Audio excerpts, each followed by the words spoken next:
राम मंदिर सोहळ्याच्या वादाचा नवा अध्याय सुरू झालाय। दोन पीठांच्या शंकराचार्यांनी सोहळ्याला न जाण्याचं जाहीर केलंय। तसंच राम मंदिर घाईघाईत होत असल्याची टीका केली आहे। त्यावरून केंद्रीय मंत्री नारायण राणे यांनी टीकास्त्र सोडलंय। त्यामुळे आता राम मंदिराच्या राजकीय वादंगाला धार्मिक किनारही येऊ लागली आहे। राम मंदिर सोहळ्याआधी वादाचा धार्मिक अध्याय।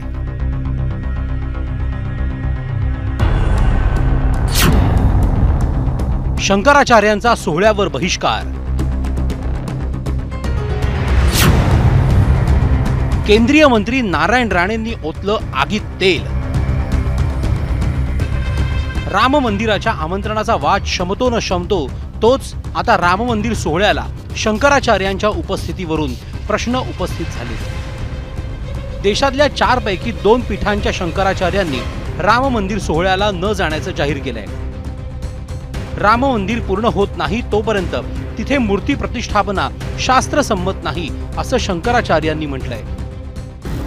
शास्त्रीय पक्ष का ध्यान रखते हुए शास्त्र सम्मत विधा से ही प्रतिष्ठा होनी चाहिए और पूजन का भी क्रम होना चाहिए, अन्यथा देवता का जो तेज है तिरोहित हो जाता है और वह तिरोहित हो जाने पर डाकनी साकनी भूत प्रेत पिशाच अर्चा विग्रह या मूर्ति में प्रविष्ट हो जाते हैं, पूरे क्षेत्र को तहस नहस कर देते हैं। हम चाहते हैं कि विधि विधान के साथ काम हो, पूरा मंदिर बन जाए, फिर प्रतिष्ठा हो। तो वो चाहते हैं कि हर जगह से हम चुनावी राजनीति में जो लाभ लेना बनता है वो ले लें, इसलिए उनकी मजबूरी है कि वो अभी उनको करना है, हमारी मजबूरी नहीं है। राम मंदिराचा भव्य दिव्य सोहळा करण्यामागे लोकसभा निवडणुकीचं टायमिंग आहे असा आरोप विरोधक आधीपासूनच करत आहेत। शंकराचार्यांच्या भूमिकेनंतर विरोधकांच्या टीकेला आणखी धार आली।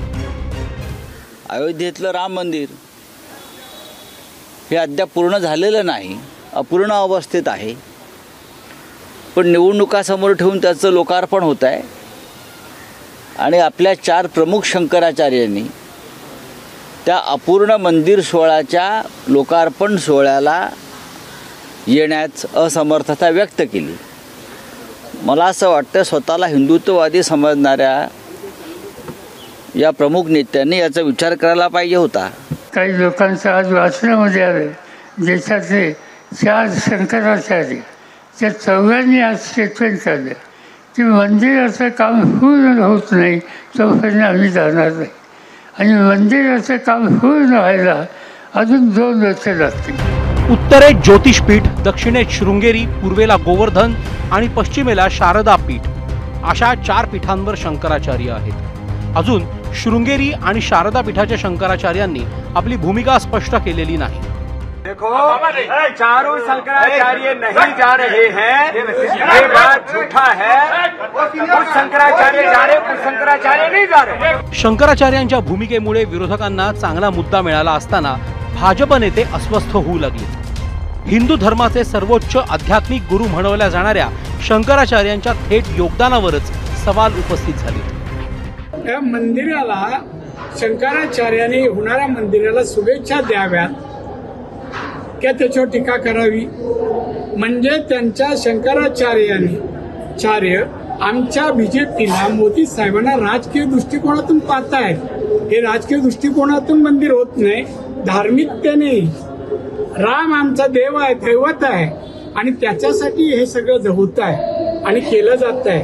दिवस पूर्ण होण्याचा कधी होऊ दे, पण रामाची मूर्ती तिथे जागेवर येते, आम्हाला नतमस्तक व्हायला येईल याचं समाधान आहे आम्हाला।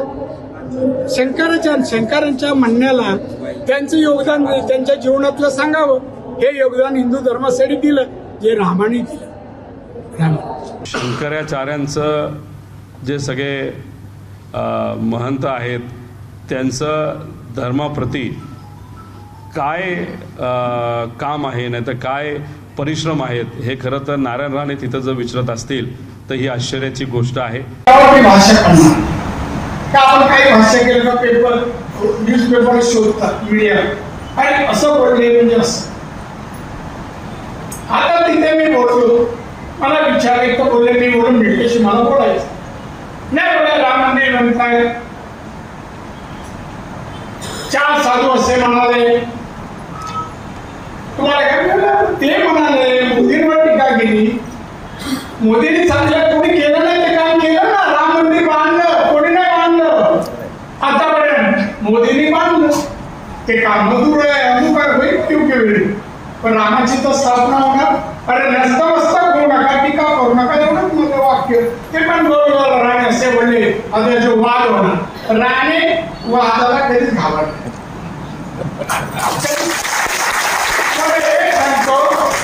मी 24 वर्ष राजकारणात आहे, मोर दॅन 50 इयर्स.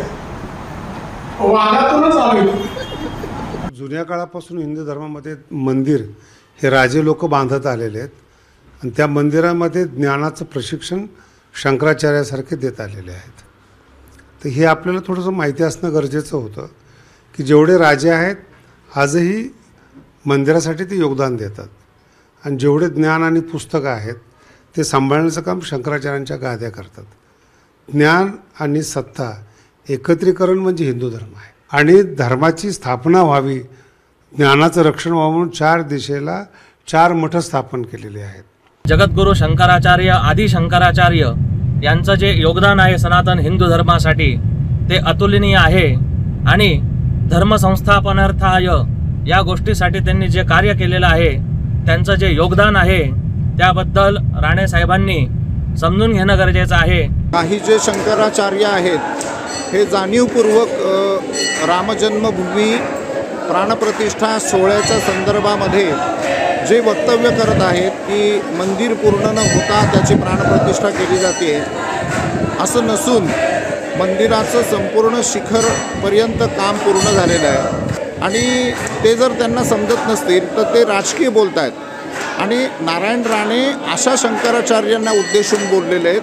त्यामुळे नारायण राणेंनी सरसकट शंकराचार्यांचा अपमान केला वगैरे या गोष्टी चुकीच्या आहेत. नारायण राणे हे मूळचे भाजपवाले नाहीत, त्यामुळे थेट शंकराचार्यांवर केलेली टीका भाजपला अडचणीची ठरू शकते.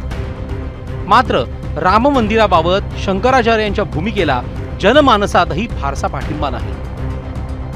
आता भाजपला दुखावून आपल्या भूमिकेवर शंकराचार्य ठाम राहतात की 22 जानेवारीपर्यंत शंकराचार्यांना समजावण्यात राम जन्मभूमी ट्रस्टला यश येतं याची उत्सुकता आहे. ब्युरो रिपोर्ट, एबीपी माझा. एबीपी माझा, उघडा डोळे बघा नीट.